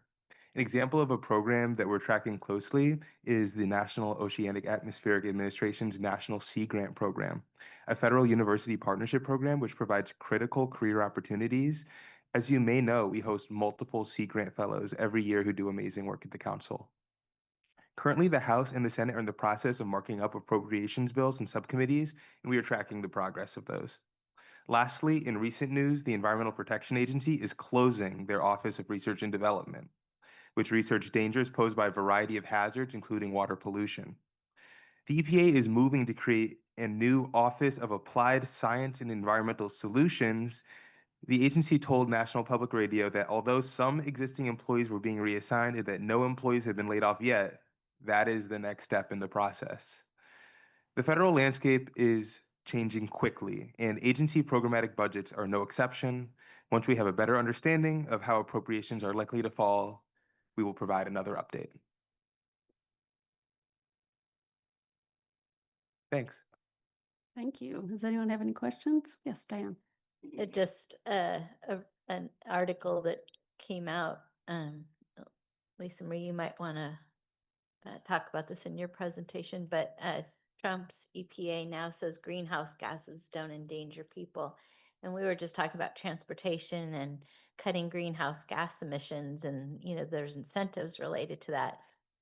It's really scary. There's also some challenges related to the U.S. geological presence in the Delta that I'm a little concerned about. Is that something that you could talk about, Jessica? Sure. I think there's multiple reasons to be concerned about the future of the USGS. One is the proposed elimination of half of the mission area, the ecosystem mission area. And then another is the proposed transfer of management of water quality monitoring stations in the Delta to a private company and away from the USGS, which would, if that does occur, could have devastating impacts to local USGS offices and staff here in the Delta. So we're tracking those. Sometimes it's difficult to track these changes. They're not all on one website. We've really been relying on Audrey, and thank you for Jaden while he's been here, to compile this list and to share it with our fellow agencies. And it's almost like we have to rely on word of mouth to even understand what's happening in the system right now. And that transition with a private contractor could be very abruptly done. So there's no transition time to really kind of have the continuity and communicate kind of what they've been doing. It's just lock the door and somebody else walks in. That's correct. Yeah. Audrey, you're doing a great job. I Thanks. appreciate it. And Jaden, I'm a big fan. So thank you. Oh, we're all big fans of Jaden. He's great. Yeah. Thank you. Okay, any other questions from the council members for our team here? Okay, thank you very much. And then really, this is a short executive officer's report today. Next, we're going to hear from the Delta lead scientist, Dr. Lisa Marie Wyndham-Myers. And otherwise, we can see if there's any public comment. All right. Emma, any public comment on this item? There is no public comment in Sacramento, Madam Chair. None here? Thank you. All right, with that, we'll move on to agenda item 10, our lead scientist report presented by Dr. Lisa Marie Wyndham-Myers. Great, thank you, Chair Lee. And we can pull up the first image. I'm actually really excited about this paper. I want to highlight it because it's the first to come out from the research community on using data from a new satellite that went up in 2023 called SWOT, which is Surface Water and Ocean Topography. And it measures true water levels across the landscape. So, the holy grail here is that you could measure discharge, how water is flowing. You could measure it from space.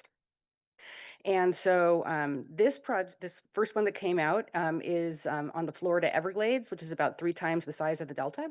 But the opportunity exists to do this now for our estuary and the watershed. Florida was an easy first choice because there's 300 water level gauges out there to test against the imagery, whereas we have about 100 water level gauges in our system.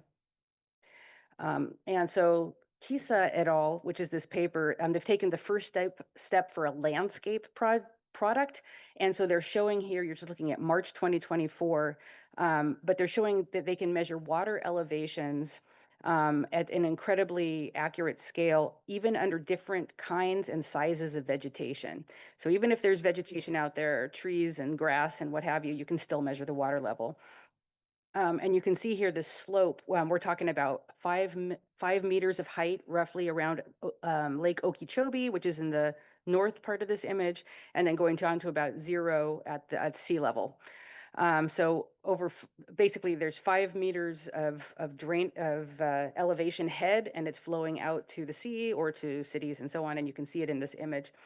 The accuracy of these surface water elevations is astonishing. So for a pixel that's about the size of this room, the accuracy is 6.7 centimeters. So they can say that's how high the water is. So this really increases our ability to monitor water flows as well as just water elevations themselves, which are critical to it controls the types of vegetation that you have. It controls water temperatures, nutrient availability and greenhouse gas production, and then water flows. And again, it's that ability to track water flows across the landscape using the slope of water or the hydraulic gradient, even under vegetated cover. That means that, whether it's trees on floodplains or invasive plants on our water surface, we can still track the water. It's incredible. And you can see the slope here as shown. We would have a different ratio, but it would be relevant. It would be similar in terms of the application.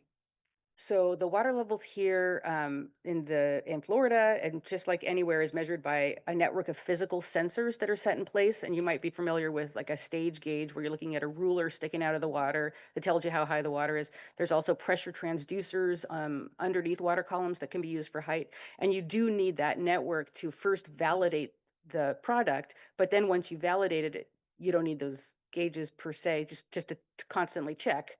But they play this critical role in developing these tools. So they started, of course, here in Florida, where we have on the west side, Big Cypress Swamp, going down into the river of grass, all the sawgrass. And you can see that just very, very continuous gradation on the left-hand side, on the west side of the South Florida peninsula there. And on the right-hand side, and the black track in the middle is basically where the satellite can't sense there, so it's only sensing to the right and the left 60 kilometers. So on the right-hand side, you'll see chunks of water levels, and those are the water conservation areas, because the Florida's just like us. They control water with levees for agricultural purposes, for flood protection, and so on. And so you can kind of see the first water conservation area at about 5 meters high, then the next one at about 4 meters high, and then the next one at about 3 meters high and 2, and so on. So you can see that stepwise flow down of those water conservation areas. So the point of showing you this is a major success in the world of remote sensing of hydrology, and we're very similar to Florida. The major advances here are monitoring water underneath vegetation with an average accuracy of 6.7 centimeters across a whole, no bias, across a whole 60-kilometer swath. Measurement of true elevation, not just differences in time, but the true elevation at the time. And so, for example, when SWAT says that a water level is 4 meters, it's 4 meters, plus or minus 6.7 centimeters. And then you don't need sensors on the ground at some point. How many centimeters in an inch? Well, it's funny. I know this, of course, but Do you? No, I'm oh, asking. it's 2.54.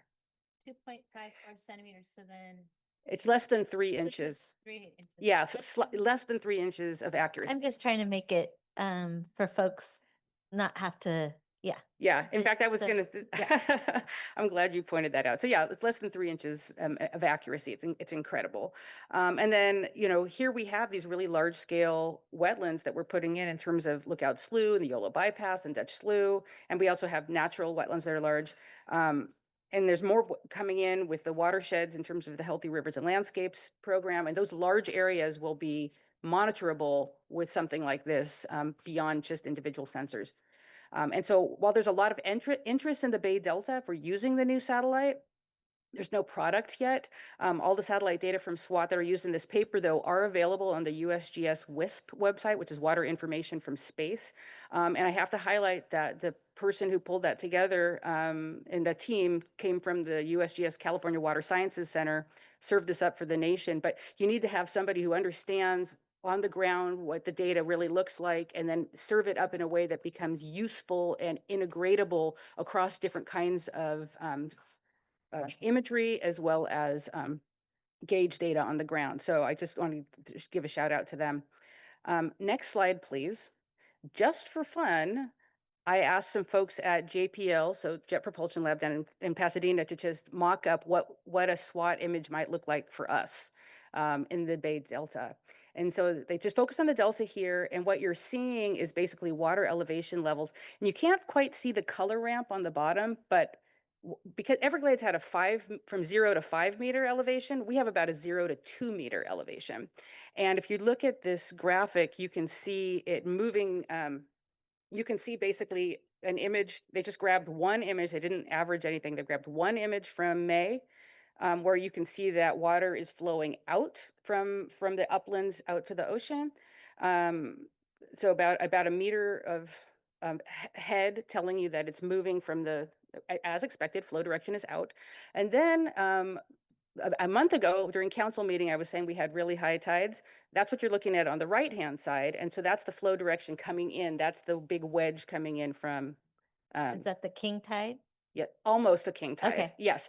I was really looking at this going, whoa. But the coolness of having the image on that Yeah. day was like, wow, okay. And then the other things I just want to highlight is we need a little bit extra work here for us because we have a lot of channels, whereas of course the Everglades is more expansive and flat. And so getting into those channels, you can see some of these anomalies that are like these dark, it looks very, there's burgundy colored sort of hot spots where you can see that's where bridges are or boats in the water. And also if you have a channel, it's very hard to measure within the channel because the size of these pixels is about 20 meters. So it's difficult, but it doesn't mean it's not doable. The more that you average and the more repeat measurements that you use, you can get better numbers. So this is just a snippet to tell you that, this is just the beginning. We're starting to ask these questions. It's not easy to see, even, so what you're talking about is the dark area, I'm gonna hold this up. Is it by Martinez? The Carquinez Straits area. Yeah, but then, but also all the little Yep. canals, under Sacramento, where it says flow direction, between Sacramento and flow direction in that area, there's a lot of little dots, and that's what Yes. you're talking about. That's what I'm talking about. Yeah. So yeah, because we have narrow channels, it's harder to do the work. It doesn't mean it's impossible. It just means somebody needs to do it. And the folks at JPL and universities like UC Merced are interested. So I think there's a possibility of moving forward. So again, just a fun thing to take a look at, the future of monitoring water levels in our system.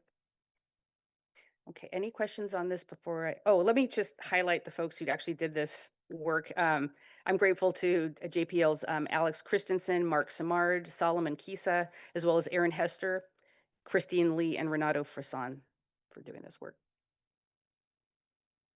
Any questions? Okay. All right, then let's go to some of our highlights.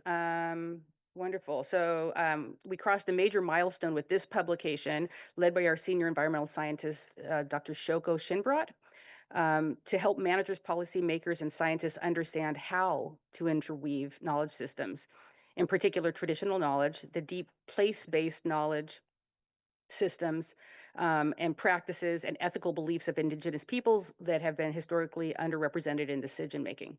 So the article, the title, Changing Paradigms of Knowledge Production, Interweaving Traditional Knowledge and Predominant Science in the Delta, published by Shoko and colleagues that are within and outside the council. It explores approaches to interweaving, where to find interweaving opportunities, and identifies the governance structures that help make interweaving happen.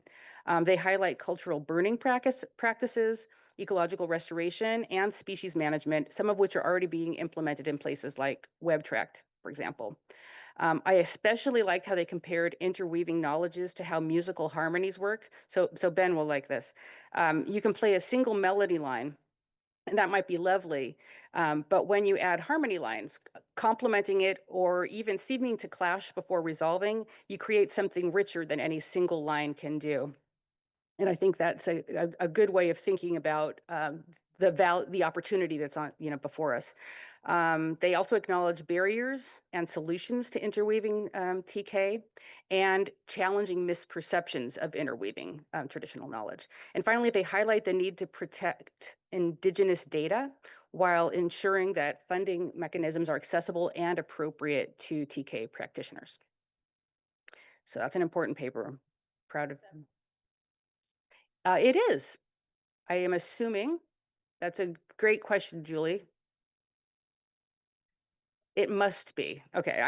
Everything's on our website. Yeah, it's also it's at the online journal, or we're very lucky to have this particular journal in our midst, and of course we support it. It makes a big difference. Okay, Delta Research Awards. We did share information in March, but we made our official announcement of $5.9 million in awards. We released that announcement last week. Again, we funded 8 critical scientific studies in the Sacramento-San Joaquin Delta and Suisun Marsh, and the state water contractors have funded 2 additional studies for endangered fish, specifically smelt and salmon in the Delta, and they're bringing the total awards of up to $7.8 million in this go-round. The awarded science projects cover nearly the full range of our management needs that are identified in the Science Action Agenda, including harmful algal blooms, ecocultural restoration, tribal knowledge, subsidence, hydrology, acoustic telemetry, endangered species, and more. And social science and co-produced research were a focus of the solicitation. And I want to highlight that 66 proposals were received and reviewed by nationally and internationally renowned subject matter experts. So we really are starting to get this co-production happening in the community. And then finally, I want to say that we're grateful for the California Sea Grant administration of the awards. And you can see more about the awards at the Delta Science Programs Research Awards webpage. All right, on your radar, things happening right now. Our LIDAR DEM data collection has finally begun, and that's going to be a welcome update for scientists and planners, and the detailed surface elevations that are going to be collected across the whole seamless estuary from the bay to the full Delta boundaries. Again, this is a 3D image of the land surface using light detection and ranging, most commonly known by its acronym LiDAR. This technique bounces specialized laser pulses off the Earth's surface and measures how long they take to come back, and then you use that to calculate elevation. And when you combine many millions of these surface elevation data points, you can ultimately build up a centimeter scale accuracy 3D picture of the terrain, including vegetation and even buildings, as well as ground level.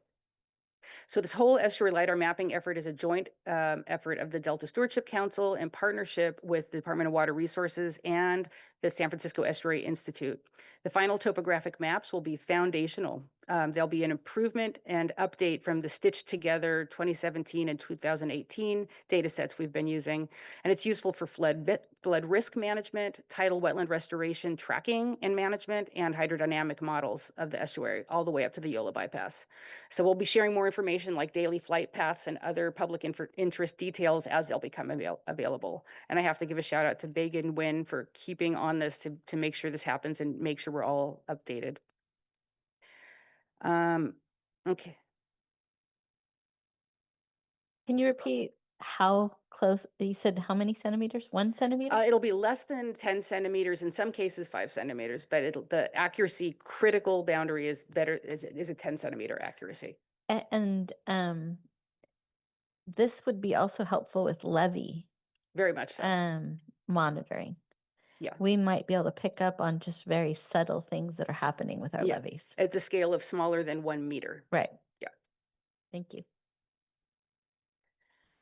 All right. So then other things on your radar coming up in September. The one that I want to highlight for sure is the Delta Independent Science Board's Climate Symposium that is scheduled for September 16th and 17th. They've called for this climate symposium to stay informed on current climate projections for our Delta and related uncertainties. And they're also asking how organizations in the region are implementing and incorporating climate change into their decision making. The meeting will be at the Puda Creek Lodge at UC Davis on Tuesday and Wednesday, September 16th and 17th. And as an outcome of the symposium, the Delta ISB plans to prepare a memo on key takeaways from the symposium, including any research gaps and how current management approaches align or don't align with latest research in the field. And then finally, on a similar topic of climate, the September issue of our online open access journal, San Francisco Estuary and Watershed Science, will include the remaining 3 chapters of the 2025 edition of the State of Bay Delta Science, which is focused this time on extreme events. So namely, the articles being released in September are on atmospheric rivers, wildfire effects on water quality, and a synthesis of findings across all the chapters, which includes the ones that came out in March on drought, heat waves, and governance challenges. And so this again is our flagship Delta Science Program synthesis and communication effort that's intended to inform science and policy audiences about the state of the science for topics that are relevant to managing the Bay Delta system. And you can see these online shortly. Some of them may come out before September, but that's the deadline. And then that's it. We can move to by the numbers. All right. Great, thanks for the zoom in. Maybe a little more because there's another thermometer at the bottom there. Thank you. Sorry. So again, even this month, we're still seeing this tale of 2 Californias, the north and the south, but even more so, we're still seeing reservoirs in the north near their capacity, and we're seeing extremely high flows on the Sacramento. So 150% of normal for July, and cooler than normal water temperatures just below Shasta Dam at Clear Creek. And you can see that in the thermometer there.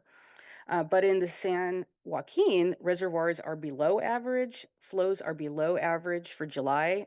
Just to call out here, 9% of what would be expected for a normal July. And the salinities are high, averaging 480 microsiemens per centimeter over the past 3 weeks, which concerned us. And then you look at the trend, and it looked like it was rising up to near 600. And as they creep up to 700 microsiemens, exceedance, which is the exceedance threshold at Vernalis, which is where the San Joaquin River flows into the Delta, we can expect that there's going to be some reservoir releases to bring down that salinity. And it may have actually happened already. It looks like they're starting to drop. So for clarity, I just want you to know how you can move in between electrical conductivity and salinity. If you basically divide the electrical conductivity by about half, so here we have, I can't even see with my, yeah, we have 480 microsiemens. To divide that in half, that means the parts per thousand, or the parts per million is about 240. Yeah, it's about half, about 250, right in the middle there. I think it's 260 on here, and 254. Okay, great, thanks. 264. It's roughly half, but it gives you a sense. And so that number, that's quasi brackish. And so when it becomes 500 parts per million, that's actually true brackish. So that's why we regulate that inflow. And so just to say that salinity intrusion isn't just from the ocean, it's also possible from the inland. And so then I guess the last point here is just that the San Joaquin is in drought conditions here, whereas the Sacramento watershed is having a wetter than normal year. So two different parts here. The last thing I wanted to highlight is that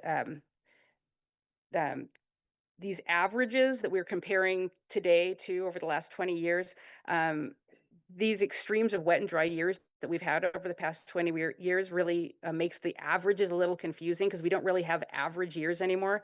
3 of the wettest we've had have been in the last 20 years, 5 of the driest on record. And so it's important to realize that we have a shifting consideration of what is average. And then lastly, I just want to highlight that the Vernal's salinities are concerning, except for in droughts. You could expect that, but we're actually in a fairly cool setting. It's only far inland that we're having the heat wave that the rest of the country is seeing. Most of California is actually fairly cool compared to normal, and we're having a cooler than expected summer here in the Delta. And you can actually see that in the thermometer numbers as well, where it's a little cooler than the historical numbers throughout our, from the confluence down to the Clifton Court Four Bay as well. So little surprises here and there, but ultimately it's a mild summer here, and there's no major fires going. So Yes, Ben. I have a question. Since the San Luis River is fed by the Delta, and you can see that you have Oroville and Shasta that basically feed the Delta, are very high, 117 and 106% of normal capacity, meaning that Oroville seems to be it's at full capacity. Yeah.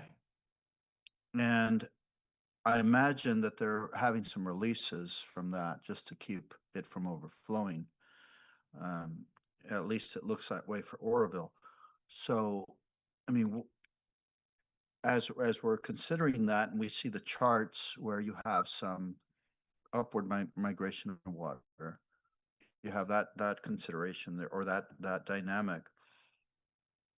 Is there, I mean, are they considering that when they think that, I mean, a lot of this water can be lost into the ocean, but some of it can be transferred to San Luis Reservoir to make sure that the state keeps some of the reserves for potential use in what could be a drought year next year? We don't know, but is that something that is on somebody's radar? I mean, do they consider that in this process as they look at historic highs in these reservoirs?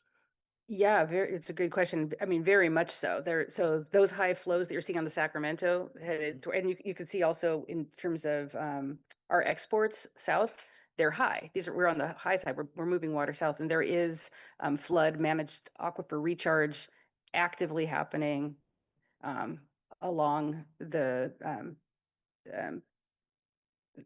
state water project as you move south in the state. So they are using some of that water to recharge groundwater. We can't move the water directly to the San Luis dam because it's not flowing in the right direction. So that's on the San Joaquin, and so you can move the water into the state water project, but you can't move it into the. I thought the San Luis water came from the aqueduct. the California aqueduct doesn't come from that. I thought that was kind of the source of the San Luis. I mean, the aqueduct passes right by it. And I know it's Yeah. above, but usually they pump water up. Oh, okay, well. Okay.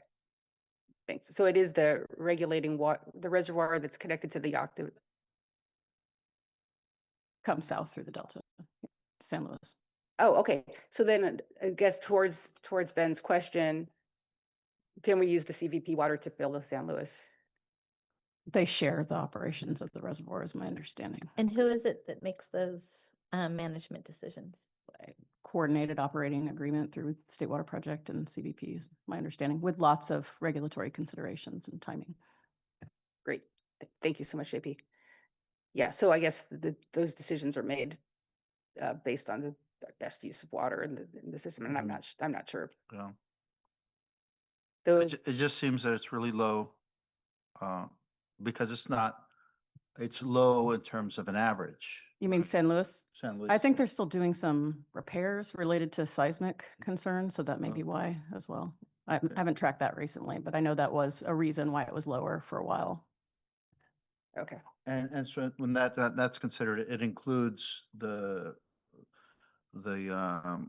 they have two reservoirs, one, the bottom one and a higher one that feeds the other, might include both, or they just look at the San Luis. Well, they have the Clifton Court 4 bay Yeah. feeds the pumps, and then there's storage in San Luis that's shared state and federally. Yeah. Great. Thanks for the question. Thank you. Are there any other questions for Lisa Marie? All right. Do we have any public comment on this item? None in Sacramento. Nor here. All right. Thank you. Thank you. Great presentation. Our last agenda item is preparation for the next council meeting, which will take place on August 28th here at the CNRA building. So please refer to the posted meeting notice for further information or updates. And with that, we conclude our meeting. Thank you.